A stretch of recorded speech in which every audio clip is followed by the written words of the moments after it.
আল্লাহ যখন কাউকে ভালোবাসে তখন তার শরীরে 4টি নিশানা পাওয়া যায়, অর্থাৎ 4টি আলামত যদি আপনার শরীরে থাকে মনে করবেন আল্লাহ আপনাকে ভালোবাসে। 4টি নিশানা। 1 নাম্বার হচ্ছে যাদেরকে আল্লাহ তাআলা দ্বীনের সঠিক জ্ঞান দান করেন তাদেরকে আল্লাহ তাআলা মহব্বত করেন। নাম্বার 2, দ্বিতীয় নাম্বার হচ্ছে যারা বেশি বিপদে পড়ে আল্লাহ তাআলা তাদেরকে মহব্বত করেন। যার শরীরে দেখবেন একের পর এক বিপদ আসতেছে, অসুস্থতা আসতেছে, বারবার বিপদ, একের পর এক বিপদ, একটা বিপদ যাওয়ার পর পরে আরেকটা বিপদ আসতেছে, আপনি হতাশ হবেন না প্রিয় ভাই।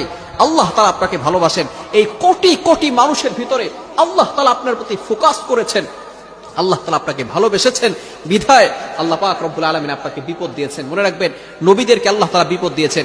ইব্রাহিম আলাইহিস সালাম খলিলুল্লাহ এবং মিল্লাতা আবিকুম ইব্রাহিম, যিনি সকল মুসলিম উম্মাহের সকল মুসলমানদের পিতা এবং সকল মুসলমানদের লিডার নেতা, সুতরাং ইব্রাহিম আলাইহিস সালামকে আল্লাহ তাআলা সবচেয়ে বেশি কষ্ট দিয়েছেন।